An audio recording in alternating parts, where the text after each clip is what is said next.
Baik, puji syukur atas kehadiran Allah Subhanahu Wa Taala. Karena atas izinnya saya bisa menyelesaikan tugas yang diberikan kepada saya dengan judul fungsi intermediasi perbankan. Sebelum itu perkenalkan, nama saya Ferdianto De Yusuf. Saya dari kelas C dengan NIM 9414220007. Jurusan atau prodi itu adalah ilmu ekonomi Ekobank dengan mata kuliah ekonomi keuangan dan perbankan.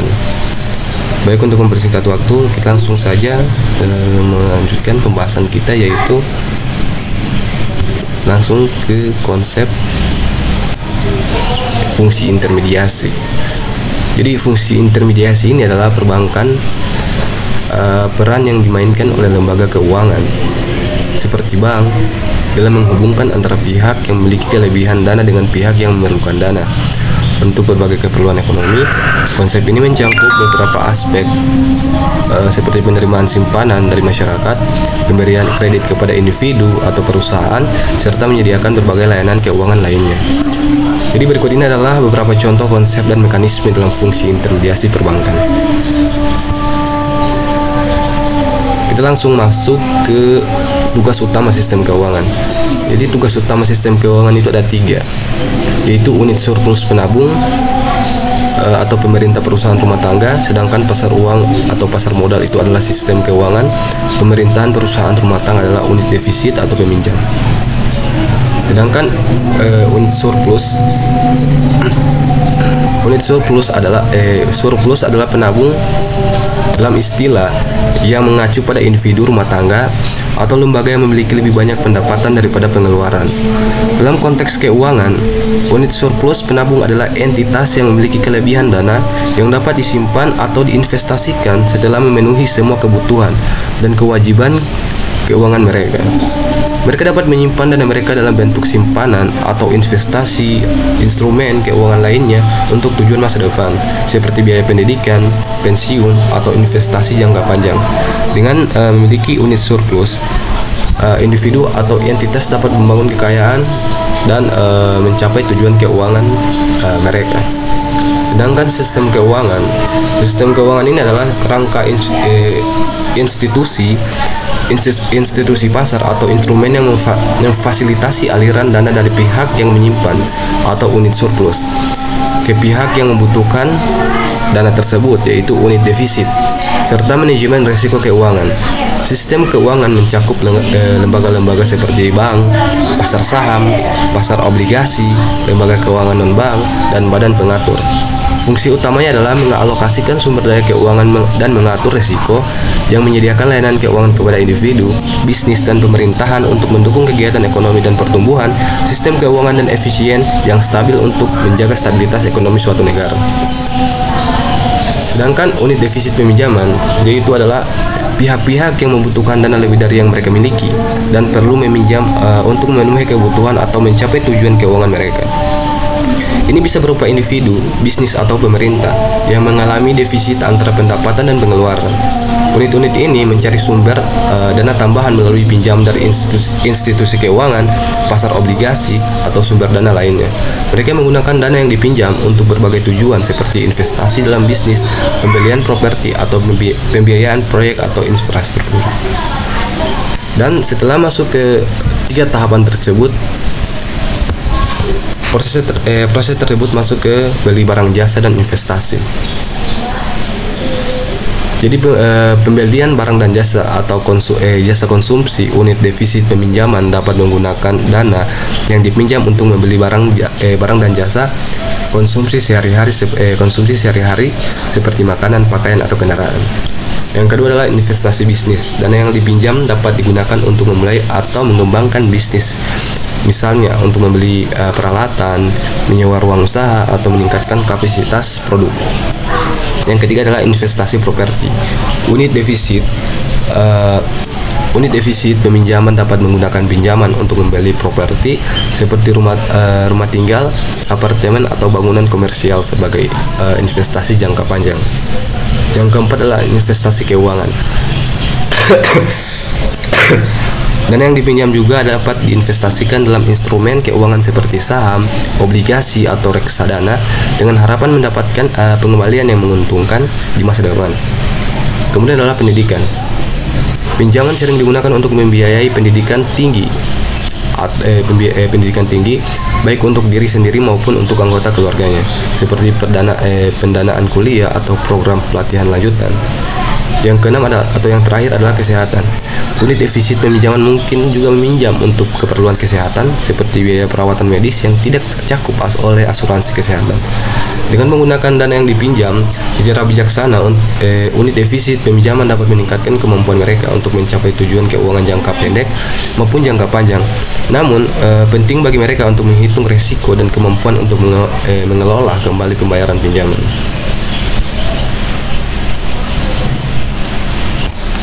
Selain barang dan jasa, ini juga termasuk kepada investasi.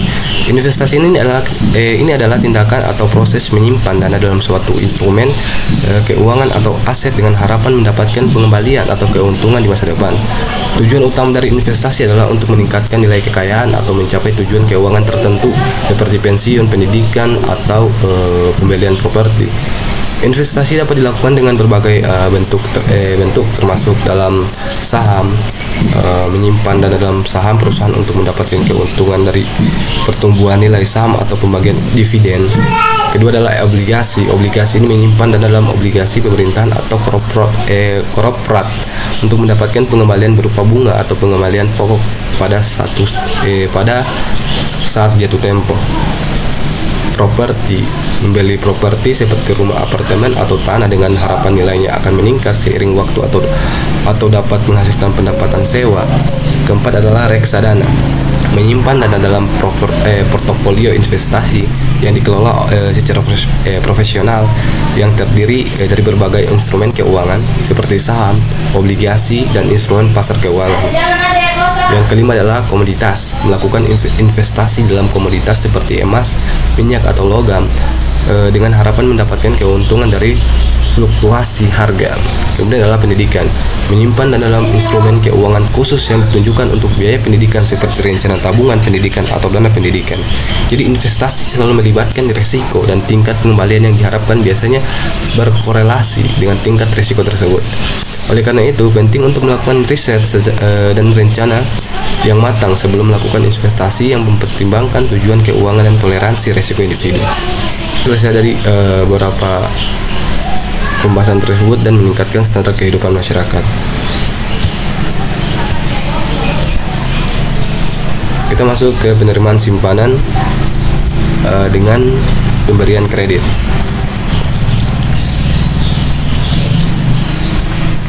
Penerimaan simpanan pemberian kredit. Jadi dari penerimaan simpanan, bank mengumpulkan dana dari masyarakat dalam bentuk tabungan, deposito, atau instrumen keuangan lainnya. Yang kedua adalah masyarakat menempatkan dana mereka di bank dengan harapan untuk mendapatkan keuntungan melalui bunga atau imbas hasil lainnya. Sedangkan di pemberian kredit, bank menggunakan dana yang terkumpul dari simpanan untuk memberikan pinjaman kepada individu, bisnis, atau lembaga lain yang membutuhkan dana. Yang kedua adalah pinjaman ini dapat digunakan untuk investasi dalam proyek bisnis, pembelian rumah atau kendaraan, modal kerja, dan keperluan lainnya. Kesimpulannya adalah bahwa penerimaan simpanan dan pemberian kredit adalah dua aspek penting dalam sistem perbankan. Penerimaan simpanan dan pemberian kredit simpanan dan pemberian kredit adalah dua aspek penting dalam sistem perbankan. Penerimaan simpanan memberikan bank sumber dana untuk memberikan kredit yang merupakan salah satu cara untuk bank menghasilkan pendapatan. Kedua fungsi ini saling terkait dan penting untuk menjaga stabilitas dan pertumbuhan ekonomi.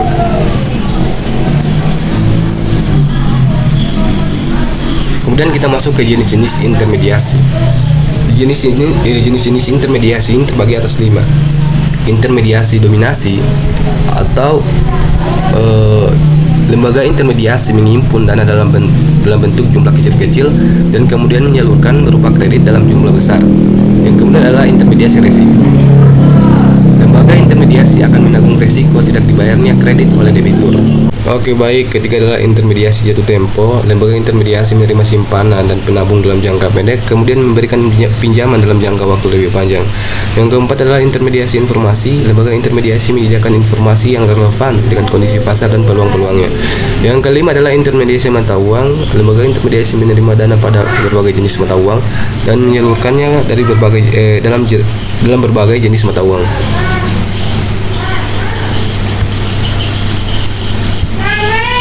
Kita masuk ke pertimbangan dalam proses intermediasi keuangan. Jadi di sini terbagi atas 4, yaitu keamanan dan risiko kredit, keamanan dan risiko kredit, mengurangi risiko,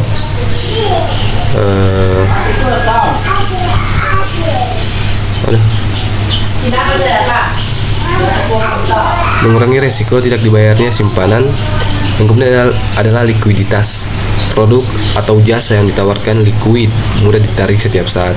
Kemudian ada aksesibilitas, mudah untuk menabung dan meminjam dalam jumlah kecil maupun besar. Kemudian adalah kemudahan, memberikan jasa-jasa transaksi keuangan.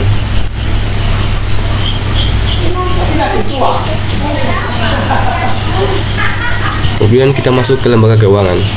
Pengertian lembaga keuangan menurut Dahlan 2004, badan usaha yang kekayaan terutama dalam bentuk aset keuangan atau tagihan claims dibandingkan aset non finansial atau aset real.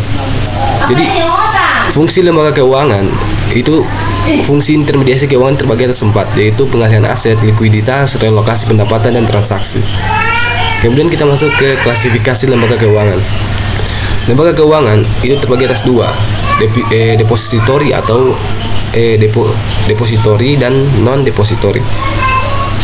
Depository itu dipegang masuk ke dalam pihak bank semua, sedangkan non depository itu terbagi atas 3, lembaga keuangan kontraktual, lembaga keuangan investasi, dan lembaga keuangan lainnya.